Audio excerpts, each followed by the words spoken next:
शुरू से ही मेरा शौक है ये, और मैं हमेशा ये कोशिश करता हूँ कि जो समस्याएं हमें थी वो आज के बच्चों को ना आए। किसी एक स्कूल में मैं गया हुआ था और वहाँ पर किसी टीचर ने वीडियो रिकॉर्ड कर ली और वो वीडियो इतनी वायरल हो गई कि किसी ने मुझे बताया कि आर्मी के किसी उसमें चल रही है, कोई कहता व्हाट्सएप पे लगी हुई, कहता ट्विटर पे है, कोई कहता जी वो जम्मू कश्मीर की बस में। एक कमेंट लिख रखा कि मुझे मेरे दादाजी ने बताया था कि आपके जो बोलने का और बताने का तरीका है, आप में मुझे छोटू राम दिखाई दे। ग्रामीण परिवेश है ना, शिक्षा का सत्यानाश सिर्फ उनका हो रहा है। इतना दिमाग जितना हम अपने पेपर लीक करने में और जुगाड़ करने में लगाते हैं, इतना दिमाग आप इस बात में लगा लो कि भाई पैदा हुए हैं तो हमने मेहनत करके कमा के खाना है। कोरोना काल में जितनी इज्जत डॉक्टर लोगों की घटी है ना, इतनी शायद किसी की घटी है। उन्होंने सारी तो इज्जत दाव पे लग गई।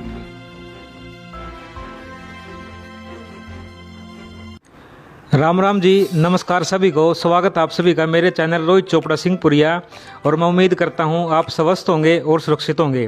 तो जी, जो आज के टाइम पे आज आप ये चेहरा देख रहे हो, ये है जी मोटिवेशनल स्पीकर, जिनकी आप वीडियो अगर देखोगे ना तो आपने ये लगे कि हाँ भाई, जिंदगी में हम भी कुछ कर सकते हैं। आप इनके विचार जानियो। अगर आपने इनके विचार सुन लिए तो शायद आप जिंदगी में कामयाब हो जाओ। तो मैं करवाता हूँ सर से आपकी बातचीत। वीडियो में बने रहियो। वीडियो अच्छी लगे तो वीडियो ने लाइक और शेयर जरूर कर दियो। तो सर नमस्कार। सर नमस्ते जी। सर एक बार अपना इंट्रोडक्शन दे दो आप। मुझे डॉक्टर वेद प्रकाश चौरान कहते हैं और मैं रोहतक में रहता हूँ। और बेसिकली भिवानी डिस्ट्रिक्ट में गांव है छोटा सा कलानौर के पास, बौंद के पीछे ऊण, वहाँ से बिलोंग करता हूँ। और भाई फिजिक्स का प्रोफेसर रहा 1982 से लेकर और 2018 में रिटायर हुआ। और 5 साल के करीब मैं बतौर प्रिंसिपल मैंने काम किया। और मेरे लिए सबसे बड़ी बात यह है, जिस कॉलेज में मैं पढ़ा, नेकीराम गवर्नमेंट कॉलेज रोहतक में, वहीं पर ज़्यादातर नौकरी की और वहीं पर बतौर प्रिंसिपल रह के सेवानिवृत्त हुआ। Okay sir. तो सर जैसे कि जो आप ये वीडियो बनाते हो मोटिवेशनल, तो सर कैसे क्या कुछ मन में आई थी आपकी वीडियो बनाने की? ये इन वीडियो के पीछे मेरी मूल भावना जो थी वो ये थी कि मैं एक बिल्कुल ग्रामीण परिवेश से ताल्लुक़ रखता हूँ और जो समस्याएं मुझे अपनी जवानी में आई थी, मुझे अपने विद्यार्थी काल में आई थी, मैं कोशिश करता हूँ कि वो समस्याएं आजकल के विद्यार्थियों को ना आए।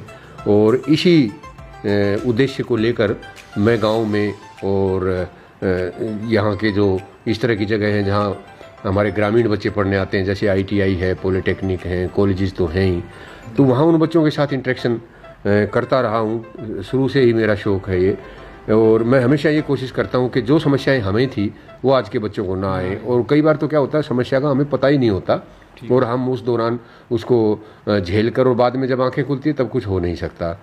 और वीडियो की जो विधिवत शुरुआत थी वो कैसे हुई थी, किसी एक स्कूल में मैं गया हुआ था और वहाँ पर किसी टीचर ने वीडियो रिकॉर्ड कर ली और वो वीडियो इतनी वायरल हो गई कि किसी ने मुझे बताया कि आर्मी के किसी उसमें चल रही है, कोई कहता व्हाट्सएप पे लगी हुई, कहता ट्विटर पे है, कोई कहता जी वो जम्मू कश्मीर की बस में चल रही है। तो मुझे पता लगा कि ये ऐसा क्या हो गया, उसमें कोई खास बात सी नहीं लग रही थी मुझे, लेकिन फिर भी वो बना दी।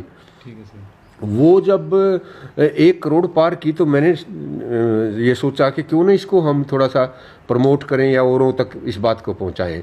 और उसके बाद मैंने देखा कि जैसे जैसे हम इस तरह की बात करते गए तो काफ़ी सारी वीडियो बड़ी चर्चित हैं और बड़ी पसंद भी करते हैं। और मेरे को कई बार 2-3 कमेंट मुझे याद हैं, जैसे मैं मोटिवेशनल स्पीकर आप कह रहे हैं, मैं तो कहता हूँ मोटिवेशन एक ऐसी चीज़ है जिससे कुछ भी हो सकता है। सही बात है। मैं अब 60 साल से ज़्यादा उम्र का हूँ और मैं भी मोटिवेट हो सकता हूँ, तो क्यों नहीं एक नौजवान मोटिवेट हो सकता है। किसी ने एक कमेंट लिख रखा कि मुझे मेरे दादाजी ने बताया था कि आपके जो बोलने का और बताने का तरीका है, आप में मुझे छोटू राम दिखाई देते हैं। अरे भाई, उस कमेंट को पढ़ के मुझे तो लगा कि मेरे को तो ये एक मौका है, अब सेवानिवृत्त होने के बाद कोई लंबी चौड़ी जिम्मेदारी है नहीं, तो क्यों ना इसका हम प्रचार प्रसार करें और अपने बच्चों को वो बातें बताएं जो हमने जीवन में अनुभव की है। बिल्कुल सही बात है सर। और सर जैसे अपने हरियाणा में ना मोटिवेशनल की बहुत ही ज़्यादा कमी है। लोगों को जो सही मोटिवेशनल है वो मिल नहीं पाती, गलत संगति में बस ज़्यादा चल रही है। हमारे यहाँ मोटिवेशन क्यों नहीं हो सकता कि हमारे ग्रामीण परिवेश में ये बात दिमाग में बैठा दी जाती है कि भाई तेरे दशाना और कोई नहीं है। हाँ, है। और जो आदमी अगर ये सोच ले कि मैं सब तछाना हूँ और मेरे सारे फैसले सब तो बढ़िया हैं, मैं सही हूँ, उसकी तो समझ लो एक किस्म से समझ सोच की खिड़की बंद हो जाती है उसी दिन। और यही हमारी समस्या है। जहाँ तक आप शिक्षा की बात कर रहे हो, हमारा जो ग्रामीण परिवेश है ना, शिक्षा का सत्यानाश सिर्फ उनका हो रहा है। आप शहर में आके देखो, जिस आदमी के पास भी चवन्नी भी अगर फालतू बच जाती है तो वो अपने बच्चों में इन्वेस्ट करता है। बिल्कुल। और इसी वजह से आपके कोटा के सारे इंस्टीट्यूट भरे पड़े हैं। दिल्ली में जाके देखो, आप बिहार तक के लोग आके यहाँ आईएएस बन गए, और हम यहाँ दिल्ली से 50-40 किलोमीटर पे बैठे हैं, और हमारे बच्चों को इतनी क्या कहूँगा मैं, समझ नहीं है, इतनी उनको प्रोत्साहन नहीं है उनमें, इतना उनको कोई बताने वाला नहीं है। अरे तुम्हारी सेहत सबसे ज़्यादा अच्छी है, तुम्हारा दिमाग सबसे अच्छा ज़्यादा है, यहाँ का इन्वायरमेंट कहीं और से बहुत ज़्यादा अच्छा है, हमारी ज़मीन उपजाऊ है, और क्या चाहिए। सही बात है। और उसके बावजूद भी हम आगे नहीं बढ़ रहे हैं। उसके बाद भी बेरोजगारी में ये लगा लो नंबर 1 पे हो रहा है हरियाणा। नहीं, ये इसको ना बेरोजगारी का मतलब ही नहीं समझा हमने। देखो, आप एक मोटी सी बात है, मैंने पहले भी बताई थी कि बेरोजगारी का मतलब होता है भाई आपको काम नहीं मिल रहा। और मान लो फॉर एग्जांपल, कोई एक एग्जांपल है, बिजली वाले फील्ड में मान लो बेरोजगारी, आपने इलेक्ट्रीशियन का कोर्स कर लिया और बेरोजगारी इतनी है, कोई नहीं लगाता, तो फिर बिजली वाले सस्ते होने चाहिए। सही बात। कहीं भी दुकान पे जाओ, अंदर बैठे पाने चाहिए, चलो बाबूजी मैं करूंगा, एक 100 मांगा, दूसरा 80 में आ जाए, तीसरा 40 में आ जाए। पर हमारा सत्यानाश किया जा रहा है। बेरोजगारी का मतलब हम नौकरी लगा रहे हैं। बेरोजगारी का मतलब नौकरी नहीं होता, बेरोजगारी का मतलब होता काम। और अगर आपने काम सीख रखा है तो बेरोजगारी कैसे हो गई? तो अगर बेरोजगारी है तो हमें सस्ते लोग मिलने चाहिए टेक्निकल, लेकिन वो भी नहीं हो रहा। तो हमारे दिमाग में ये बात बैठ गई कि भाई हमने काम तो करना नहीं है, सरकारी नौकरी मिल जाए चाहे छोटी मिल जाए। ग्रेजुएट बच्चे, हमारे बीटेक बच्चे चपरासी लगने के लिए तैयार हैं। ताज्जुब की बात है। जिस माँ बाप ने सपना लिया था मेरा लड़का पुल बनाएगा और डैम बनाएगा और इंजीनियर बनेगा और पता नहीं क्या क्या उसने सोचा था, और आज वो ग्रुप डी के लिए धक्के खाता फिर रहा है। और सर वो ग्रुप डी की भी उसको नौकरी मिली। वही मैं कह रहा हूँ, उसके लिए धक्के खाता फिर रहा है। पापा उसके पैसे लिए घूम रहे हैं, पता नहीं कितने उल्टे सीधे तरीके हैं। इतना दिमाग जितना हम अपने पेपर लीक करने में और जुगाड़ करने में लगाते हैं, इतना दिमाग आप इस बात में लगा लो कि भाई पैदा हुए हैं तो हमने मेहनत करके कमा के खाना ही पड़ेगा। यह बात हमारे समझ में नहीं आती, और यह जिस दिन समझ में आ जाएगी उस दिन काम ही काम हो जाएगा भाई। मैंने तो 4 वीडियो बना के डाल रखी है। गेहूं का एक दाना गांव की ट्राली में बैठ के आता है और शहर के 50 आदमियों को धंधे लगा देता है। कोई आटा बना रहा है, कोई ब्रेड बना रहा है, कोई उसने पीस के कुछ और बना रहा है, कोई रेडी पे बेचता फिर रहा है, कोई उसकी पैकिंग करने लग रहा है, कोई उसने धो रहा है। पता नहीं कितने काम एक छोटी छोटी चीज़ों के साथ है। बस मेंटलिटी सरकारी नौकरी की है। हाँ, बस वही है। मंडी में जैसे ही कोई चीज़ पहुंचती है, हमारी सब्जी देख लो, आप कोई भी जिन्स ले लो, जो भी वहाँ से आती है सारा उसी से चलता है। किसान तो एक ऐसा सूत्रधार है, सारी चीज़ वहीं से शुरू होती है। मैं तो कहता हूँ उसको मंडी तक आने ही क्यों दो, वहीं लगाओ आप। बिल्कुल सही। पर हमारी मनोवृत्ति क्या हो गई है कि अगर मेरे पास 1 एकड़ या 2 एकड़ है तो मेरी मूछें इतनी बड़ी बड़ी हो जाती हैं कि मैं कोई मजदूरी नहीं करूंगा। अरे मजदूरी नहीं होती, वो काम होता है। काम होता सर, सही बात। अब एक प्रोफेसर है, वो भी तो मजदूरी है। वो अपने दिमाग से काम ले रहा है, आप अपने हाथ से ले रहे हो, कोई अपनी स्किल से ले रहा है। बिल्कुल। तो समस्या ये नहीं है कि बेरोजगारी है, समस्या ये है हमारी नीयत काम करने की नहीं है। बिल्कुल। और फिर सरकारें भी भाई, जब आपके पास इतने सारे बेरोजगार घूम रहे होंगे तो 60-60, 70-70 हज़ार रुपये क्यों लगाएंगे हम तो 20,000 का एम्प्लॉय लगा लेंगे टेम्प्रेरी। सही बात। ये सरकार की नीयत है, तो फिर वो बेरोजगारी तो बढ़ेगी। एक तरफ तो हमारी नीयत खराब और दूसरी तरफ सरकार इतना पैसा नहीं लगाना चाहती। ये देख सकते हो जी आप, इनकी कितनी बड़ी सोच है। अगर इस सोच का अगर हम 1 या 2% भी लेकर चलेंगे ना, तो ये लगा लो बेरोजगारी तो हम बाहर निकल सकते हैं। और बेरोजगारी तो सर ने बता दिया कि भाई बेरोजगारी तो है ही नहीं है अपने हरियाणा में, काम का कोई घाटा नहीं है। पूरे इंडिया में ये लगा लो जो सबसे उपजाऊ और काम के मतलब जो काम वाला एरिया ना, वो हमारा हरियाणा पंजाब ही है। और हमारे हरियाणा पंजाब के लोग ही हमने इस पावन पवित्र धरती को छोड़कर बाहर दूसरे देशों में जा रहे हैं सर। तो सर जो दूसरे देशों में बच्चे जा रहे हैं डोंकी लगा के या 50-60 लाख रुपए खर्च के जा रहे हैं, उनके बारे में आप क्या कहना चाहते हैं? मैं अभी बता रहा था आपको कि हमारे हरियाणा के युवा में सबसे बड़ी कमी क्या आ गई है कि वो किसी की बात मानने को तैयार नहीं है। बिल्कुल बिल्कुल। 20-21 साल का लड़का मेरे को 60 साल के आदमी को ये समझाने लग जाता है कि डोंकी में क्या क्या फ़ायदा है, हमारे गांव का जा रहा है, हमारा फलाना जा रहा है। उस भाई को ये नहीं पता कि भाई सबसे पहले तो जो एजेंट है महा झूठे, सारे झूठे, सब प्रचार करने पे लग रहे हैं। 40-50 लाख रुपए वो लेते हैं, और उस 40-50 लाख में से कई भले आदमी तो क्या करते हैं कि 2-4 लाख रुपए किसी ने दे दें तो बेशक ना सारे यहीं हजम। अब घर से बच्चा गया ना, उसको कोई सपोर्ट मिलता, और वो धक्के खाता खाता पता नहीं पनामा पनुमा के कौन कौन से जंगल है। मैं तो वीडियो में देखता हूँ कई बार वो रोते दिखाते हैं, और अगर कोई बच्चा बीमार हो जाता है तो उसको वहीं गोली मार देते हैं, उसके पैर में चिप्स लगा देते हैं, वो जहाँ भी जाएगा सारी जगह ट्रैक होएगा। और वहाँ टॉर्चर करके माँ बाप को फ़ोन करके ये कहलवाया जाता है कि पापा मैं सही पहुँच गया हूँ, बाकी की पेमेंट कर दो, जबकि वो बच्चा यहीं बैठा है, पता नहीं कौन से देश में डाल रखा है, और 1 सेकंड के लिए हम मान भी लें आप डोंकी लगा के अमेरिका बीत कर कूद कर पहुंच गए, पहुंच भी गए सर। पहुंचने के बाद भी भाई दुनिया जानती है आप इलीगल तरीके से गए हो तो आपकी जेल होगी ही होगी जिस दिन भी पकड़े जाओगे। या तो वो वापिस भेजेंगे या जेल में बंद करेंगे। और अगर नहीं हुआ, मान लो किस्मत गणी है बढ़िया है भाई, वहाँ आप कुछ उल्टा सीधा काम करके रोटी पानी का जुगाड़ भी कर लिया, तो जिस दिन भी थाओगे उस दिन जेल में जाओगे। और ऐसा भी अगर मान लो नहीं हुआ तो कभी भी आप हवाई जहाज में बैठ के अपने घर नहीं आ सकते, ना आपके हाथ में पासपोर्ट छोड़ते वो, ना आपका कोई लीगल स्टेटस है, माँ बाप ने 10 साल 15 साल कोई भरोसा नहीं आप कब आओगे। हाँ, कुछ लोग ये गलत प्रचार करते हैं कि जी वहाँ जाके ना राजनीतिक शरण मांग लो, और वहाँ फिर अगर शरण मिल जाती है ना फिर ठाठ हो जाते हैं। अरे भले आदमी हो, सारी दुनिया इतनी बेवकूफ़ थोड़ी है, शरण किसने थारा इतना तो बेवत नहीं कि भाड़ा दे के हम चले जाओ, तुम राजनीति में शरण मांगने के होगे। एक आध बार उनको दया आ जाती है या कुछ ऐसी बात हो जाती होगी तो कोई 2-4% मुझे नहीं मालूम कि कितने लोग ऐसे हैं जो शरण के चक्कर में वहाँ लीगल हो जाते हैं। अदरवाइज तो डोंकी का तो भाई मैं तो 5 बार अमेरिका जा चुका, मैंने तो आज तक कोई डोंकी वाला वहाँ ठाठ करता देखा नहीं। अच्छा सर, 5 बार अमेरिका जा चुके हो? 5 बार अमेरिका जा चुका हूँ मैं। और कई बार वो क्या कहते हैं कि बच्चे कि सर मेरा, जैसे जींद गवर्नमेंट कॉलेज में मैं रहा, निकीराम गवर्नमेंट कॉलेज में रहा, कोई पुराना स्टूडेंट फेसबुक पे देख लेता है, परहेज वरेज करता है बात करके, और आखिरी में कहता है सर मेरे भाई के लिए आप आईपॉड ले जाओगे। अच्छा। तो मैंने कहा बेटा कैसे आया था, तब वो बताता मैं डोंकी से आया था। तो मैंने कहा तू किसी औरों को तो रोक दे। कहता सर बस पूछो ही ना, मेरी दुख दी नक को मत छेड़ो, मैं जो भुगत रहा हूँ ना वो मुझे ही मालूम है। ठीक है सर। तो मेरा कहने का मतलब ये जो आपको फेसबुक पे दिखाया जा रहा है ना डोंकी में, ये डोंकी में आ जाओ 6 लाख में आ जाओ, 7 लाख में आ जाओ, 17 लाख में, सारी ये तो झूठ है।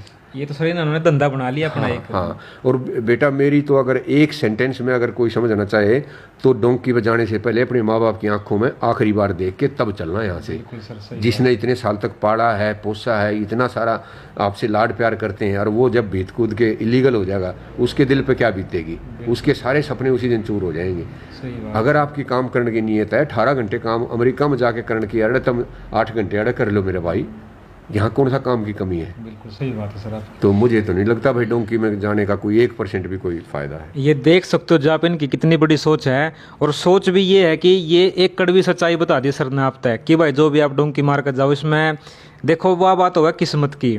अगर आपकी किस्मत साथ दे दे तो आप केवल पार भी उतर जो हो, और नहीं तो आप देख सकते हो 100 अहमत है 20% बंदे ही मतलब वहाँ पर कामयाब होते हैं, 80% नू लगा लो ना तो उनकी कई आगे तो लाश भी को नहीं पाती सर। मतलब इसी वीडियो भी हमारे सामने आई है। तो भाई डोंकी के चक्कर छोड़ कर तो उनसे 40-50 लाख रुपया पर लाभ हो, अपने यहाँ पर काम धंधा तो बहुत बढ़िया चीज़ है, अपने यहाँ पर भी ऐसी कोई बात को नहीं सर।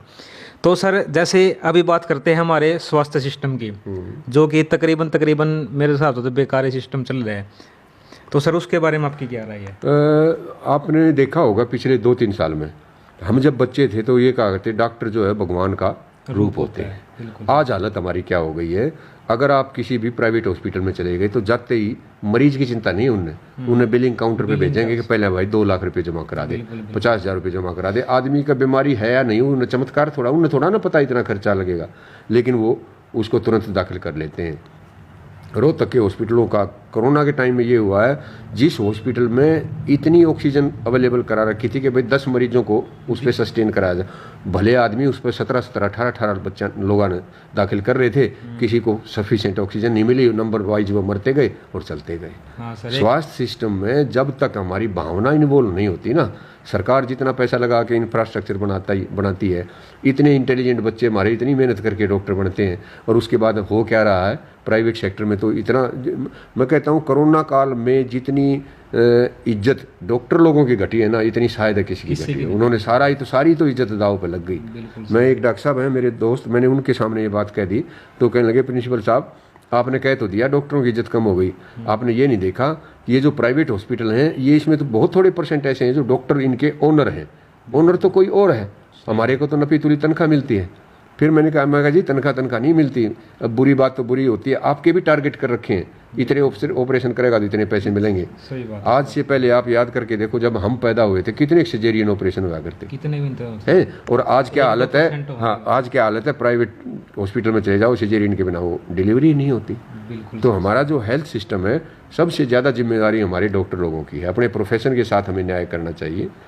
दूसरी तरफ मैं सरकार से निवेदन हम कर सकते हैं, अभी पीछे से आपने हड़ताल देखी होगी डॉक्टरों की भी, क्या उन बच्चों की, अरे मरे मरे बच्चे 20-20, 21 साल के चश्मे लगा रहे, बेचारा कोटा में कोई 3 साल तप के आया, कोई 2.5 साल तप के आया, और फिर वो धरती में बैठे रात ने ठा के उन्हें पुलिस ले जाने लग रही कि भाई 40 लाख हम नहीं दे सकते। तो सरकार को उन पर विचार करना चाहिए था, कम से कम जो भी घटाना था, मैं ये नहीं कहता उनकी 10 कर दो या 3 कर दो, पर जो भी करना था वो सभ्य तरीके से करना चाहिए। अगर डॉक्टरों के साथ भी हम इस तरह का व्यवहार करेंगे तो हमारी हेल्थ फिर कहाँ से, आप सोच के देखो, एक 40 लाख रुपए जो लगा के एडमिशन लेगा, फिर वो पीजी करेगा तो 60-70 लाख रुपए वहाँ लगेंगे, और फिर आप उससे ये एक्सपेक्ट करते हो कि वो गरीब के सिर पर हाथ फेर के कहेगा बेटा तो ठीक हो जाएगा, वो तो फिर अपने पैसे करेगा, पैसे पूरे करेगा सर। हाँ, सही बात है। तो सरकार का भी ये दायित्व बनता है। ये बाई चांस आपने दोनों टॉपिक ऐसे छिड़वा दिए, शिक्षा में और स्वास्थ्य में, इसको आप इन्वेस्टमेंट के तरीके से मत देखो। सरकार अगर ये सोचती है इसमें से हमें आमदनी होगी एक्साइज या टैक्सेशन की, शराब बेचने की तरह से, तो वो तो गलत सोच है हमारी। इसमें तो भाई नागरिक का प्योर भला है, आप बढ़िया बढ़िया हॉस्पिटल बनाओ, क्वालिफाइड डॉक्टर वहाँ लगाओ, क्यों हम प्राइवेट सेक्टर में जाएं। और सबसे बड़ी बात क्या हो रही है आजकल, ये सरकारी पैनल, दुनिया भर के हॉस्पिटल पैनल पे आ गए हैं, दुनिया भर के सर तकरीबन सारे आ गए। अब वो क्या करते हैं, भाई साहब आप तो सेंट्रल गवर्नमेंट के हो ना, हाँ जी मैं सेंट्रल, तने तो मिल जाएंगे ना पैसे, ठोक दे इसके बिल में के में भी, कोई बीमारी लिखो, कोई इलाज लिखो, कुछ करो, उसके 60-70-80 हज़ार तो आम बात है एक रात का। सही बात है सर। तो आम आदमी तो बेचारा हॉस्पिटल की तरफ देख भी नहीं सकता, वो तो बीमार होकर घर में ही मर जाए। कितने लोग ऐसे हैं जो गांव से शहर तक आके और आईसीयू को अफोर्ड कर सकते हैं। और सर एक जैसे इन्होंने एक आयुष्मान कार्ड की भी तो स्कीम चला रखी है वो। सर भाई अगर मेरे से तो पूछेगा तो कार्ड इतने चला रखे हैं कि हमने तो इतिहास में कभी देखे नहीं। ये जो उनका सर कुछ फायदा भी तो कोई नहीं होता है। अरे जो बेरोजगार बच्चे हैं ना, वो सड़कों पे बैठे हैं कंप्यूटर लिए, गांव के इधर उधर गरीब आदमी आता है, कदे उसका पीपी खराब है, कदे उसका आधार खराब है, किसी में सिंह लिख दिया, किसी में नरेंद्र का नरेंद्र लिख दिया, और सारे दिन उनका टकरम टकरा रहा है। आयुष्मान के डाटा आप सरकार से पूछो ना जाके, भाई कितना फायदा कर दिया, प्रचार तो हमने कर दिया, फोटो भी ला दिए, हर एक बस का पीछा आयुष्मान चल रही है, प्रधानमंत्री भी चल रहे हैं, मुख्यमंत्री भी चल रहे हैं, पर गरीब आदमी को किसी ने कुछ मिला कि नहीं, ये देखो ना। कुछ भी नहीं मिला। और आप मेडिकल कॉलेज में जाके देखो, जहाँ छोटी छोटी दवाइयाँ भी अवेलेबल नहीं है, और आज से नहीं शुरू से अवेलेबल नहीं है। अरे गरीब का कम से कम इतना तो कर दो भाई, चलो ऑपरेशन आप नहीं कर सकते फ्री में, तो इतना तो हम कर ही सकते हैं ना कि जो आम सी दवाइयाँ हैं, जो ज़रूरत की चीज़ें हैं, वो तो सस्ते में दिलवा सकते हो। बिल्कुल सर। और एक बात मैं और कहना चाहता हूँ, कोरोना के दौरान मैंने देखा जो सैनिटाइजर की एक बोतल आती है, मेरे ख्याल में 2-2.5 लीटर की, उसके ऊपर इन्होंने 2500 रुपये लिख रखा है रेट। अच्छा। और वो बोतल यहाँ मेडिकल जो स्टोर हैं जहाँ थोक की बिकती है वो 600 रुपये की आती है, और उसके ऊपर आपने 2500 रुपये लिख रखा है। अब आपकी मर्जी है, जितना जी आपका करे उतने में बेचो। भाई यहाँ शहर से आके सेक्टर में बेचना है 600 के 800 ले लिए, थोड़ा सा पीछे कॉलोनी में जाना है 1200 ले लिए, गाँव में ले गए 2400 ले लिए। अरे इतनी लूट तो मत मचाओ, ये भगवान के घर जाके हिसाब देना है आपने। दवाइयों में इतना गदर मचा रखा है भाई, इतना गदर मचा रखा है, और मुझे जान के ताज्जुब हुआ कि दवाई के ऊपर कितना रेट लिखा जाए, इस बात का किसी का कोई कंट्रोल नहीं। मैं अगर दवाई का मैन्युफैक्चरर हूँ तो उस पर कुछ भी लिखूँ, मेरी मर्जी। सर इन्होंने तो अथॉरिटी दे रखी है, तभी तो वो लिख रहे हैं ना। थोड़ा सारे के सारे डिस्ट्रिक्ट में एक इंस्पेक्टर लगा रखा है। सोच के देखो, जहाँ 11,000 दुकानें हैं, एक इंस्पेक्टर क्या करेगा, उसे तो कमीशन इकट्ठा ना हो। सही बात है सर। तो हमारी हेल्थ की बहुत ही ज़्यादा बुरी हालत है, इसमें बहुत सुधार किया जा सकता है। बिल्कुल।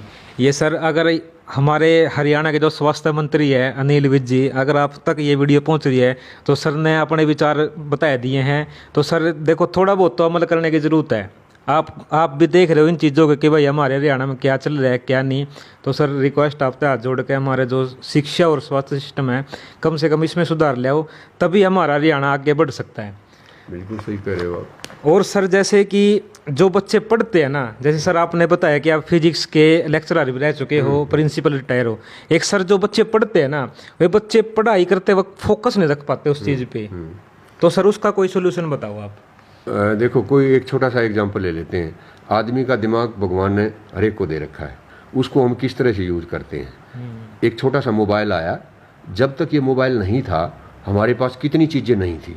अब हमारे दिमाग की जिम्मेदारी कितनी बढ़ गई है, उसमें रिचार्ज करो, उसमें टॉक टाइम लगाओ, उस मोबाइल ने ठीक करो, उस पर स्क्रीन गार्ड लगाओ, कौन सी स्कीम ठीक रहेगी, किसका टावर नज़दीक है, कौन सा मॉडल लूँ, कितना बेगन बच्चे के दिमाग में आ गया। इसी तरह से सोशल मीडिया आज से 10 साल 15 साल पहले ऐसा कुछ भी नहीं था। अब हमारे स्टूडेंट का जो दिमाग है वो 50 जगह बटा हुआ है। पहले ये दोस्ती नाम भी नहीं था। अब क्या हो रहा है, बच्चा घर में बैठा बैठा फेसबुक पे और ट्विटर पे और वो दोस्तियां कर रहा है, किसके साथ कर रहा है? अमेरिका, जर्मनी, जापान, और उसका दादा बैठा, उसका पापा बैठा परले कमरे में आवाज़ लगा रहा है, उससे बात करने को वो तैयार नहीं है। हाँ सर, तो ये जब सच्चाई हो रही है। जो एक दिमाग हमारा एक ही जगह बटना चाहिए था। देखो मोटी सी बात है, जब हम स्टूडेंट होते हैं तो हमारा मेन फोकस पढ़ाई और हेल्थ पर होना चाहिए। बिल्कुल सर, सही। और अब हमारे फोकस अगर 10 जगह होगा तो नेचुरल है उसको याद भी नहीं होगा, उसका मन ही नहीं लगेगा, क्योंकि पढ़ाई कोई ऐसी चीज़ नहीं होती कि जिसके लिए हम तड़फते फिरें, या तो वो रोचक इतनी हो, उस पर हमने ध्यान दे नहीं रखा। सही बात। इसलिए विद्यार्थियों को अगर कंसंट्रेशन बनानी है, अपना दिमाग फोकस रखना है, तो उसका एकमात्र तरीका है भाई इस दिमाग को ज़्यादा जगह पर मत बांटो। सोशल मीडिया में ये नहीं कहता इसके नुकसान है या सिर्फ नुकसान है, इसके फ़ायदे भी हैं, पर उसको सेलेक्टिव एक टाइम रखो, इतनी देर देखूंगा मैं और ये चीज़ देखूंगा और पॉजिटिव चीज़ देखूंगा। और सर ज़्यादातर तो नए बच्चे हैं ना, वो इस चीज़ को नेगेटिव में ही लेकर चल रहे हैं। और कोई पॉजिटिव सोच कर चलता नहीं कि भाई फोनों से हमें ये भी फायदा हो सकता है। 2011 की बात है, पहली बार मैंने फेसबुक के ऊपर अकाउंट बना लिया, तो मैं ऐसे ही रात के 9:30 बजे की बात है, तो हमारे कॉलेज के एक स्टूडेंट ने लिखा कि सर आप भी फेसबुक पे। अच्छा। तो मैंने कहा बेटा जो फेसबुक का मतलब जो तू निकाल रहा है ना, मैं वो नहीं कर रहा। मैं तो अपना इसके ऊपर कुछ जो पुराने दोस्त हैं उनको ढूंढ रहा हूँ, या कोई नॉलेज की बात है, या कोई ऐसी पोस्ट है, या कोई ऐसी खबर है, मैं तो वो देखता हूँ। और तुम देखते हो सारा अड़ंगा, तो तूने अपने आप ही मान लिया कि मैं भी उसी डंगे में हूँ। तो परिपक्व नहीं होता दिमाग। बहुत सारी ऐसी चीज़ें हैं जिनका नहीं पता होता बच्चों को, वो उसी की तरफ चल पड़ते हैं। ऊपर से हमारी टेक्नोलॉजी इतनी धुरंधर है कि एक बार आपने गंदगी देख ली तो अपने आप ही गंदगी आनी शुरू हो जाती है, फिर आपको फुर्सत ही नहीं होती उससे हटने की। और ज़्यादातर माँ बाप की शिकायत ये होती है, मेरे पास जब प्रिंसिपल होता था तब भी बहुत सारे पेरेंट्स आके ये कहते थे, जो हमारा लड़का इंटेलिजेंट तो बहुत है जी, पर जो बैठता ही नहीं। मैंने कहा ये जब बैठेगा जब थारा सत्यानाश हो जाएगा। सही बात है। क्योंकि पेरेंट्स के पास संभालने का टाइम नहीं, और जिसके पास टाइम है उससे बच्चे काबू नहीं आते, सारा दिमाग इधर उधर घूम रहा है भाई, फिर कहाँ का फोकस होगा। हाँ सर, जिस टाइम पे संभालने का टाइम होता है उस टाइम तो वो संभालते नहीं, उस टाइम तो अपने काम धंधे पड़े रहो। बाद में तो मैंने एक वीडियो में कह रखा, बेटा जिस दिन ठोकर लगेगी ना सारी बात समझ में आ जाएंगी, लेकिन तब टाइम नहीं रहेगा। ये समस्या है हमारी। इनका चैनल है जी फेसबुक पे, वेद प्रकाश चौरान के नाम से, वो स्क्रीन पे चल भी रहा होगा और मैं लिंक डाल दूंगा डिस्क्रिप्शन में। तो सर आप देखना उन वीडियोज़ को, अगर आप वीडियोज़ देखोगे ना वाकई में आपने नू लगेगा कि हाँ भाई ये कुछ ज़िंदगी हम भी जी सकते हैं बढ़िया अच्छे से। तो आप वो चीज़ देखियो इनकी। तो आप वीडियो ज़्यादा लंबी नहीं कर दे। अगर आपके मन में फिर भी भाई कोई यह चीज़ आवे कि भाई सर तय इस टॉपिक के बारे में और आपने जानना था, तो असल में तो मेरे हिसाब से इनके चैनल पर अपना टॉपिक की हर वीडियो मिले जाओगी। फिर भी अगर आपने लगा कि भाई वह चीज़ हमें नई जानकारी मिली तो वह चीज़ हमें कमेंट बॉक्स में बताइए। आपके उन्हीं क्वेश्चनों के साथ सर का दोबारा इंटरव्यू करेंगे और मिलते हैं फिर सर से दोबारा उन्हीं क्वेश्चनों के साथ। तब तक के लिए अगर वीडियो अच्छी लगी हो तो वीडियो को लाइक और इस वीडियो को शेयर ज़रूर करना कि भाई जो हमारा हरियाणा है ये जो गलत रास्ते पर चल रहा है, कम से कम सुधार थोड़ा बहुत तो देखो आना चाहिए। तो भाई इस वीडियो को ज़रूर शेयर कर देना। मिलते हैं एक नेक्स्ट वीडियो में, तब तक के लिए धन्यवाद। राम राम, नमस्कार। नमस्ते जी।